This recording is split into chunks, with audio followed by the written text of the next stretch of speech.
हमारा घर जो होता है वो हमारी ही पर्सनैलिटी का रिफ्लेक्शन होता है।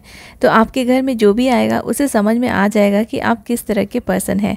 इसलिए मैं हमेशा ट्राई करती हूँ कि अपने घर को काफ़ी सिंपल रखूँ। सिंपल घर को ऑर्गेनाइज़ करना और मेंटेन करना बहुत इजी होता है और इसकी जो साफ़ सफाई होती है वो भी आसानी से हो जाती है। लेकिन सिंपल रखने का ये मतलब नहीं है कि आप अपने घर को बिल्कुल भी डेकोरेट ना करें। एक एलिगेंस होना चाहिए अपने घर में और सिंपल तरीके से भी हम अपने घर को ब्यूटीफुल बना सकते हैं। हेलो गाइस, नमस्ते and welcome back. I hope आज का वीडियो आप एंजॉय करेंगे।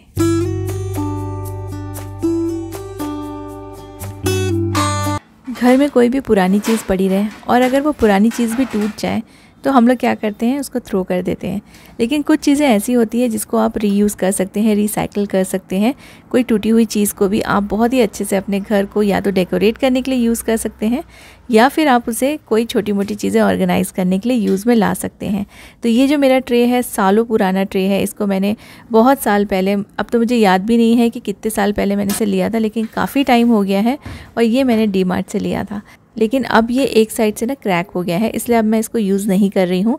इसको मैं थ्रो करने ही वाली थी कि मुझे ऐसा लगा कि इसको पेंट करके हम लोग कुछ भी चीज़ डेकोरेट करने के लिए यूज़ कर सकते हैं। तो वैसे तो मेरे पास बहुत सारे कलर्स हैं, लेकिन इसके लिए मैं अपना फेवरेट कलर यूज़ करूँगी, पिंक। मैंने थोड़ा सा डार्क शेड का लिया है सो डैट इसको जब मैं पेंट करूँ तो इसके नीचे का जो डिज़ाइन है वो पूरी तरह से छुप जाए। लेकिन एक कोट में ये कभी भी छुपेगा नहीं। इसको आपको 3 से 4 कोट लेने पड़ेंगे क्योंकि ये नॉर्मल एक्रेलिक पेंट है और इन पेंट्स को यूज़ करने के बाद 3 से 4 कोट यूज़ करना पड़ता है, तब जाके जो नीचे का डिज़ाइन है ना वो छुप जाता है। और पिंक क्योंकि बहुत ज़्यादा डार्क नहीं है, इसलिए मुझे 4-5 कोट इसमें करने पड़ेंगे। तो इसको मैं 1-2 कोट करके इसको ड्राई होने के लिए रख दूँगी। थोड़ा सा इसको शेडी बनाने के लिए मैंने इसमें हल्का सा कुछ ड्रॉप्स वाइट कलर के डाल दिए हैं। तो अगर आप भी अपने पुराने ट्रेस यूज़ करना चाहते हैं, आप अपने हिसाब से कलर चूज़ कीजिए। और अगर आप पेंटिंग में अच्छे हैं तो आप इसमें कुछ डिज़ाइंस भी बना सकते हैं, जैसे फ्लावर्स हो गए या फिर कोई भी डिज़ाइन जो आपको पसंद हो। लेकिन मैं इसमें बहुत ज़्यादा टाइम नहीं वेस्ट करना चाहती क्योंकि घर के दूसरे काम भी तो पड़े रहते हैं और किसी भी चीज़ को हम लोग DIY करते हैं तो उसमें बहुत ज़्यादा टाइम लगता है। थोड़ा सा अगर आप टाइम देंगे तभी वो चीज़ अच्छी बनती है। तो अभी तो फ़िलहाल मैं इसे सिर्फ पेंट करके ड्राई होने के लिए रख दूँगी। फिर इसमें मैं सोचूंगी कि इसमें हम लोग क्या कर सकते हैं कि ये कहीं ना कहीं मैं इसे यूटिलाइज़ कर सकूँ। अभी तक मैंने इसमें 2 कोट किए हैं और थोड़ा सा वाइट कलर भी मिक्स किया है। इसको ड्राई होने में थोड़ा टाइम लगेगा और मुझे 2 कोट और करने पड़ेंगे। तो ये आज के दिन तो कंप्लीट नहीं हो पाएगा, लेकिन मैं एक आइडिया आपको बता देती हूँ कि मैं इसको क्या करने वाली हूँ। ये जो फ्लावर के जो बंच है बहुत ही सुंदर है। ये एक मुझे गिफ्ट मिला था, अलग अलग गिफ्ट्स थे तो उसमें ये ऊपर में लगा हुआ था, तो ये मैंने निकाल के रख लिया था। तो ऐसे जो फ्लावर्स रहते हैं काफ़ी काम में आ जाते हैं और ये मैं ट्रे के ऊपर चिपकाने वाली हूँ। इसके जब पूरा पेंटिंग जब हो जाएगा तब मैं उसके ऊपर चिपकाऊंगी और फिर इसे मैं वॉल पे लगा दूंगी। तो ये कुछ इस तरह से दिखेगा। तो मैं जब भी लगाऊंगी आपके साथ ज़रूर से शेयर करूँगी। हर मौसम की जो प्रॉब्लम्स होती है वो थोड़ी डिफरेंट होती है और इन प्रॉब्लम्स को टैकल करना हमें आना चाहिए क्योंकि ये बहुत ही सिंपल सी चीज़ें हैं जो हम घर में ही ये सारी प्रॉब्लम सॉल्व कर सकते हैं।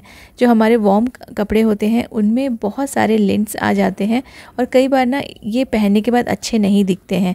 तो आप लिंट रिमूवर से इसे रिमूव कर सकते हैं। लेकिन अगर आपके पास लिंट रिमूवर नहीं है, आप अपने जो पुराने रेज़र्स हैं ना उनको यूज़ कर सकते हैं इनको रिमूव करने के लिए। रेज़र की हेल्प से लिंट भी रिमूव हो जाएंगे और इसके ऊपर अगर कुछ छोटा मोटा कचरा भी लगा होगा ना तो वो भी निकल जाएगा। और कई बार हमारे जो वार्म कपड़े रहते हैं, स्पेशली ऐसे वाले जो जैकेट्स रहते हैं, उनके ना थोड़े थोड़े धागे भी निकलते हैं, तो ये उससे रिमूव हो जाएंगे। तो आप लिंट रिमूवर यूज़ करने के जगह पे आप ये रेज़र यूज़ कर सकते हैं। ये ईजी भी है और ईज़िली अवेलेबल भी रहता है हमारे घर में, क्योंकि हर किसी के पास ना लिंट रिमूवर नहीं होता है। तो अपने पुराने रेज़र्स यूज़ करके देखिए, इस काम से बहुत ही अच्छे तरीके से हो जाएगा और पूरे के पूरे जो लिंट है और जो इसमें जो भी कचरा लगा है वो निकल जाएगा। घर में जब हम लोग अपनी बेडशीट को टक करते हैं तो वो होटल्स के रूम की तरह नहीं दिखती है। बहुत ही इजी तरीका आपके साथ शेयर करूंगी जिससे आप बिल्कुल होटल जैसे अपने बेडशीट को अंदर टक कर सकते हैं। और ये जो कॉर्नर है ना, इसमें एक बहुत ही अच्छा सा एक फोल्ड आ जाएगा। तो सबसे पहले तो अपने जो कॉर्नर की जो बेडशीट है उसको रिमूव कर लीजिए और एक साइड से पूरी तरीके से ना अंदर की तरफ टक कर लीजिए। फिर इसका जो दूसरे साइड का पोर्शन है वो आपको ऐसे उठाना है और इसमें ना एक छोटा सा ट्रायंगल जैसा बन जाएगा और नीचे में कुछ एक्स्ट्रा जो बेडशीट है वो रह जाएगी। तो उस एक्स्ट्रा बेडशीट को आपको आपको अंदर की तरफ पहले टक करना है और इसे एक साइड से आपको होल्ड करके रखना है। जो एक कॉर्नर है ना उसको आप होल्ड करके रखिए।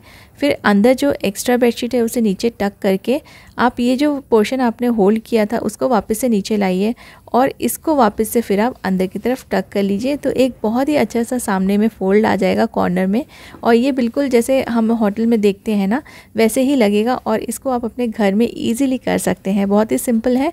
एक बार ट्राई करके ज़रूर देखिएगा।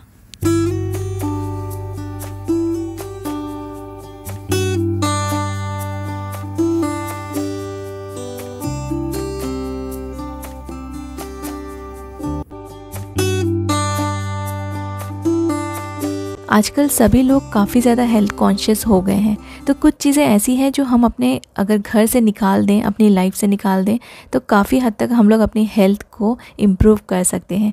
जैसे कि रीयूजेबल बॉटल्स यूज़ करना। ऐसे जो प्लास्टिक की बॉटल्स होती है ये हाई लेवल ग्रेड की होती है, तो इनको यूज़ करना सेफ़ होता है। बट हम में से बहुत सारे लोग क्या करते हैं ना, थोड़े से पैसे बचाने के लिए हम लोग वो जो बिस्लरी की बॉटल्स हैं उनको संभाल के रखते हैं। तो मैं भी उनको संभाल के रखती हूँ, लेकिन मैं पानी पीने के लिए या फिर पानी स्टोर करने के लिए उनको कभी यूज़ नहीं करती। मैं हमेशा उनको कुछ DIY करने के लिए, प्लांट्स वगैरह रखने के लिए, ऐसी चीज़ों के लिए यूज़ कर लेती हूँ जो कि फूड को टच ना करे या वाटर को टच ना करे और उसका हमारे हेल्थ पे कोई बुरा असर ना पड़े। तो उस तरह से मैं उन्हें यूटिलाइज़ करती हूँ। लेकिन उनको पानी पीने के लिए या स्टोर करने के लिए कभी भी यूज़ नहीं करना चाहिए, क्योंकि वो अच्छी क्वालिटी की प्लास्टिक्स नहीं होती है। एक या दो बार हम लोग उसको यूज़ कर सकते हैं। तो जो ऐसी बॉटल्स हैं ना थोड़ी सी आपको कॉस्टली मिलेंगी, लेकिन आप ज़रूर जो रीयूजेबल बॉटल्स हैं या फिर थर्मस हैं उनको ला के रखिए। स्टील की बॉटल्स या फिर स्टील के थर्मस, और ऐसी जो बॉटल्स हैं प्लास्टिक की, जो बहुत ही पतले पतले जो प्लास्टिक्स आते हैं ना, ये वाली बिल्कुल हमारे हेल्थ के लिए अच्छी नहीं है। इनको आज की आज अगर आप यूज़ कर रहे हैं तो थ्रो कर दीजिए। हाँ, अगर आप इसे एज ऑर्गेनाइज़र यूज़ कर रहे हैं कुछ चीज़ें स्टोर करने के लिए, तब आप इसे आराम से यूज़ कर सकते हैं। अदरवाइज़ हेल्थ के लिए बिल्कुल भी आप ये वाला रिस्क मत लीजिए। अच्छी बॉटल्स खरीदिए, भले ही वो कॉस्टली रहेगी लेकिन ये बहुत सालों साल चलती है, जल्दी ख़राब नहीं होगी। मैं माइक्रोवेव यूज़ करती हूँ ना, तो एक बहुत बड़ी प्रॉब्लम मैं हमेशा फेस करती हूँ कि जैसे ही इसका मैं डोर ओपन करती हूँ, क्योंकि माइक्रोवेव के जो डोर्स है वो थोड़े से टाइट होते हैं, तो ये जैसे ही मैं ओपन करती हूँ ना वैसे ही माइक्रोवेव काफ़ी शेक करता है, हिलता है या फिर आगे आ जाता है। तो ये थोड़ा सा रिस्की है। अगर माइक्रोवेव के ऊपर आपने कुछ सामान रखा हुआ है तो वो गिरने का भी डर होता है, और अगर बच्चे लोग यूज़ कर रहे हैं तो उनके लिए भी थोड़ा सा ठीक नहीं है, रिस्की है।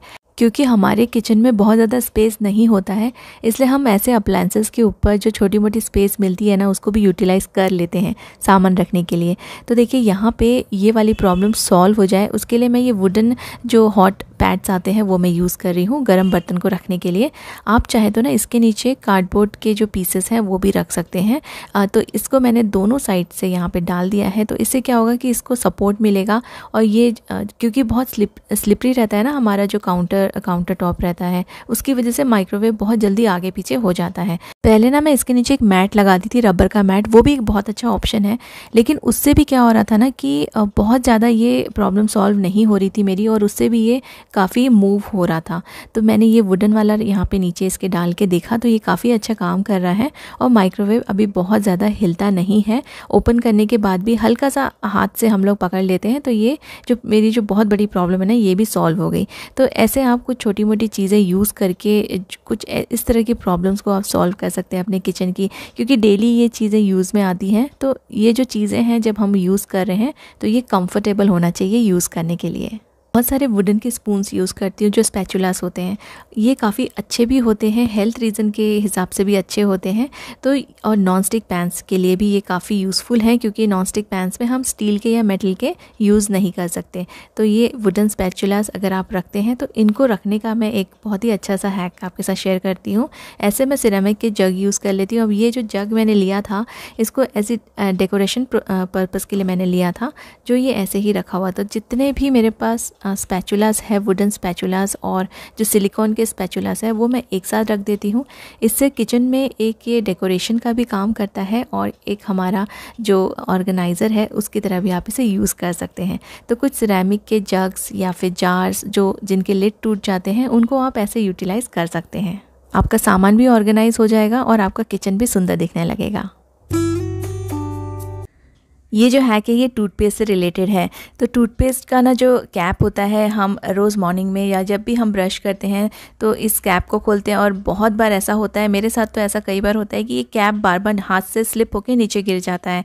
तो इस तरह के कैप को निकाल के, ऐसे वाले जो कैप आते हैं ना जिनमें इस तरह से ऊपर में ये दिया हुआ रहता है और ये कवर्ड रहते हैं, तो ना ये वाले बहुत सारे क्रीम्स या बहुत सारे मॉइस्चराइज़र्स में ये आते हैं। तो इस तरह के कैप आप निकाल लीजिए जब आपका क्रीम ख़त्म होता है, और आप इसको अपने टूथपेस्ट में फ़िक्स कर सकते हैं और बहुत ही आसान हो जाएगा डेली टूथपेस्ट निकालना। और इसमें ना ये टूथपेस्ट सूखेगा भी नहीं और ये कैप ख़राब भी नहीं होगा। और बार बार जो हमारे कैप जो गिरने की जो टेंशन रहती है ना, हमारे हाथ से जो स्लिप हो जाता है हमेशा, तो वो भी नहीं होगा। और ये कैप आपको बार बार खोलने की भी ज़रूरत नहीं है, बस इसका फ्लैप खोलिए और आप टूथपेस्ट निकाल सकते हैं। मेरे साथ हमेशा ऐसा होता है कि जब भी मैं नेल पॉलिश लगाती हूँ अपने नेल्स में, कुछ ना कुछ उसके बाद मेरे काम आ जाता है और वो नेल पॉलिश ख़राब हो जाती है और वो बहुत ही ज़्यादा गंदा लगता है। इससे अच्छा कि हम नेल पॉलिश ना लगाएं, क्योंकि जब नेल पॉलिश लगाने के बाद वो ठीक से ना लगे तो वो और भी ज़्यादा गंदा दिखता है। तो ना जब भी आप नेल पॉलिश लगाएं, आई एम श्योर कि आपके साथ भी ऐसा होता होगा कि नेल पॉलिश लगाने के बाद कुछ काम आ जाता है और आपका वो जो नेल पॉलिश है वो ख़राब हो जाता है। तो ना आप जब भी नेल पॉलिश लगाएं, अपने साथ एक चिल्ड पानी का बाउल ज़रूर रखें, और जैसे ही आप नेल पॉलिश लगाते हैं ना, उस बाउल में आप थोड़े देर के लिए अपने फिंगर्स को डाल दीजिए। 2 सेकंड के अंदर जो आपका नेल पॉलिश है ना वो ड्राई हो जाएगा और फिर आप अपना जो भी काम करना है वो कर पाएंगे और आपका नेल पॉलिश भी बिल्कुल ख़राब नहीं होगा।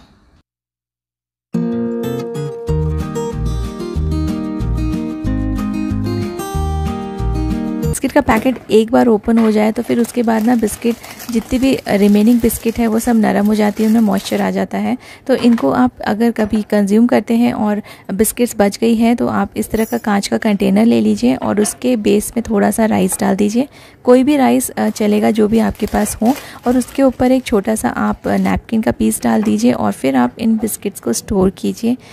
ऐसे स्टोर करने से बिस्किट नरम भी नहीं होगी और काफ़ी दिनों तक आपको देखने की ज़रूरत नहीं। अगर आप अभी कंज्यूम नहीं भी कर रहे हैं तो ये काफ़ी दिनों तक फ्रेश रहेंगी। आज के सारे टिप्स अच्छे लगे हैं तो इसे लाइक और शेयर ज़रूर कीजिएगा। And thank you so much for watching.